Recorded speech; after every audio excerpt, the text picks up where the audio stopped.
Update 1.0 happened at last. A huge amount of work, thousands of man-hours, millions of nerve cells, all for the long-awaited release. New graphics, visual effects, engine, music. You've already seen all of that. But what did the developers feel during the release? In general, I feel very similar to the way I felt when World of Tanks originally released. This is a huge event for me, because all the work inside of the company that hasn't been available to players is finally available to the public. A lot of hard work. And in just a single moment, you finish it.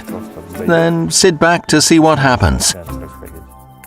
I can't recall the initial feedback. It was a really long day. We released the update ahead of time. More specifically, we released the update in Russia. The first thing I can recall, I watched somebody's stream. I don't remember who was streaming, Nero or Gran, one of them. They were driving vehicles and saying, "Wow, wow, wow, wow." That's the first bit of feedback we got from streams.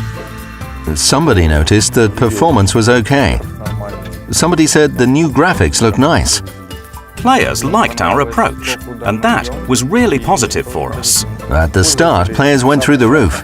Wow, how cool WGD is. The best WG update. Then time passed. People started to take the current graphics and optimization at face value. They started to look closer. There was some freezing here and there. We don't like this particular music track. And that's true. It's impossible to detect all the bugs in the tests.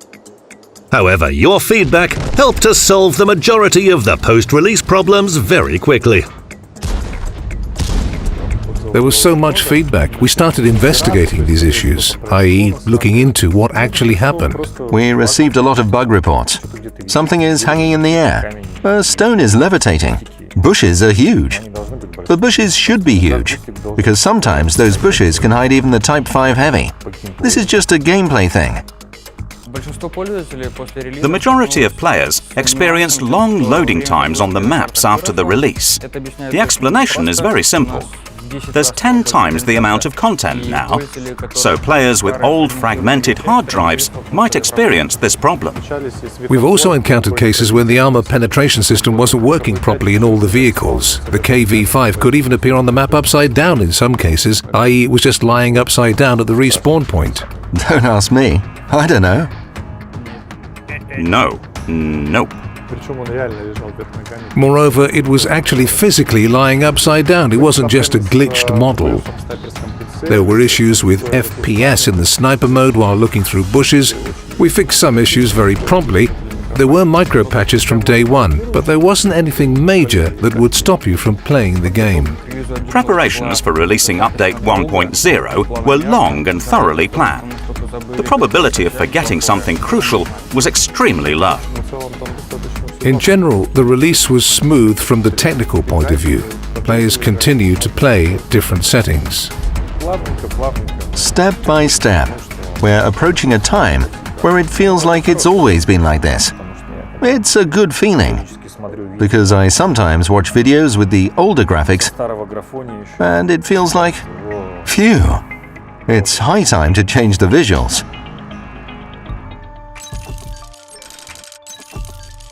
Well, of course, we won't film this all again, but it's a fact that the new graphics are something home-like and common for us. But where the graphics are, there are also the locations. Hence the question, what about the maps? From the artistic point of view, players definitely found all of our maps to be good, but we continue to follow the feedback on the most problematic maps prior to the update. Erlenberg, Fjords and Cliff received the most complaints. We're comparing the before and after results and we'll continue doing so. We'll continue taking the required steps. We've returned Overlord to the game. Now we're monitoring the feedback on the map because it was quite a negative map before, monitoring and reacting accordingly. The main surprises for players are always similar. As soon as a new map or patch is released, players start to act like mountain climbers. It's clear that every player wants to climb somewhere to get an in-game advantage. But on the whole, it's not ideal to spoil the game for 15 or sometimes even 29 people. Therefore, a lot of drive-thrus will be blocked. They weren't planned. Sorry, guys. It will all be blocked. Definitely, the gameplay has slightly changed, but now we can say that we haven't broken anything. We've changed some minor aspects on the maps. Players will definitely spend some time getting familiar with the new maps. However, I don't see any feedback saying that some new maps are worse now than they were before. Based on the surveys, players liked all the reworked maps. Even Erlenberg got more than 70% positive feedback. We've discussed this with the level design team and decided that it's too early to introduce any changes. How to modify some things were clear. Close some shoot-throughs or put some bushes on the ravaged capital. Map balance changes are coming. We'll implement balance changes on roughly 10 maps. The changes will be light. We won't rework the maps completely. We have data that says it's not needed at the moment. We can't say that we're happy with the reworked maps. We can't say that we're 100% satisfied with the glacier because there are some issues on it. We're going to continue working on these maps, collect feedback on them, and modify them accordingly. Based on 6 weeks of results, we'll collect the big data and heat maps, and we'll react accordingly. Again, it may lead to the lightest balance changes possible. As pretentious as it sounds, we're constantly staying tuned for more news. And we listen to all of your feedback. We aren't going to confine ourselves to the graphics and gameplay. A new engine leaves a lot of room for technological development. Our friends from Intel are helping us with that. Yes, during the release I was at GDC, International Game Developer Conference, where, together with Intel, we presented our work and vision for World of Tanks for the future. The new engine opens up new possibilities in creating new visual and physical effects, as well as increasing the efficacy of code execution on new processors. I mean, this is work on improving physical simulations in the game, using multi-core rigs, as well as usage of the multi-core feature to accelerate in-game rendering. All this is needed to increase FPS if your rig has 4 or more cores. The results that we've achieved in the last 4 years of our collaboration are impressive. However, the Core 1.0 engine opens up completely new possibilities for continuing our partnership and creating new visual effects and new player experiences that will definitely put the game on a new level. Thanks to the collaboration that's been taking place over several years between Wargaming and Intel, we've been able to implement new features within the upgrade.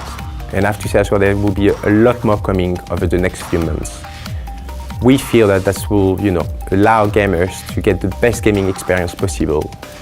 And we're talking about level of realism, graphics, sound, maps. The overall experience is going to be improved, and I'm sure everyone will enjoy it.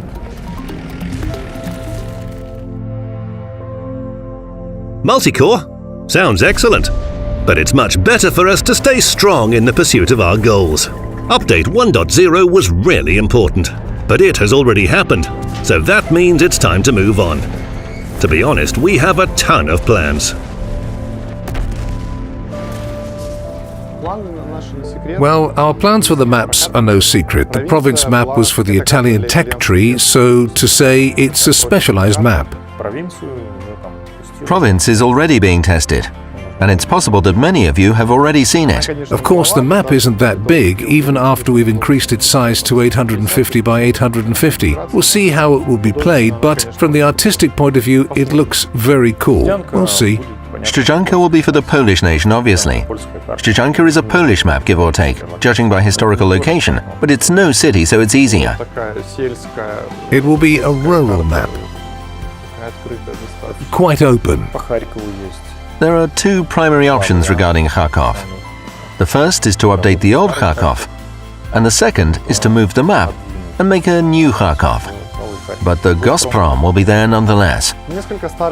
We're trying to reanimate several old maps. I won't say their names, it's definitely not Dragon Ridge. We're now trying to reanimate very old maps that have been out of the game for quite some time, to give them a second life. Old maps. We have the idea to return Port back to the game. A curious thought. 2 in 1. We're working on new maps as well. We're working on an urban map, semi-rural map, and on some specific regional maps. Of course, our engineers are going to fix issues, add different visual effects, etc. We can make a lot of interesting stuff using Havoc. We'll see. There's a lot of experimentation going on right now. We have the technology and we'll use it naturally. We'll be adding new things. There's no reason to specifically promise night battles or twilight or any destruction features and weather effects. If players like those, then we'll add some of them. You should understand that 1.0 is no new frontier. It's just a stepping stone for making something new. Because the new engine allows us to do much more. There are new optimization possibilities. The new optimization implies new features, graphical improvements, interactivity. World of Tanks 1.0 isn't a patch that we've released and then relaxed. It's just a new countdown. And that countdown has already begun. We thank you for your dedication, for your feedback, for your positive criticism, and for the chance to make you happy and do what we love to do. The graphics were just a step. We've made this step together, and now we can move beyond. The graphics, we think, are good. The graphics, the sound design, now we have other priorities. I mean, we've released some components. Now other components are more important for us. Now we're releasing new content, the Italian and Polish tech trees. We mentioned them before. The Italians will have a new gameplay mechanic. The Polish tech tree will have several interesting vehicles. The Tier 10 vehicle is very interesting. The T8 vehicle is also good. There will be new gameplay features, new modes this year. There will be several interesting gameplay things as well. Personal Missions 2.0. We mentioned them in February. We're working on them and we'll release them this year. We're going to work on new crews intensively. We'll see, will it be this year or next year? We're trying to do them this year. We'll work on different events for fans. Additionally, we'll work on the discount premium vehicles. Now the KV5 is going to be tested, while the updated version will go for the super test. Matchmaking issues, the number of artillery and light tanks in battles, these types of issues. Actually, there's still a lot to be done.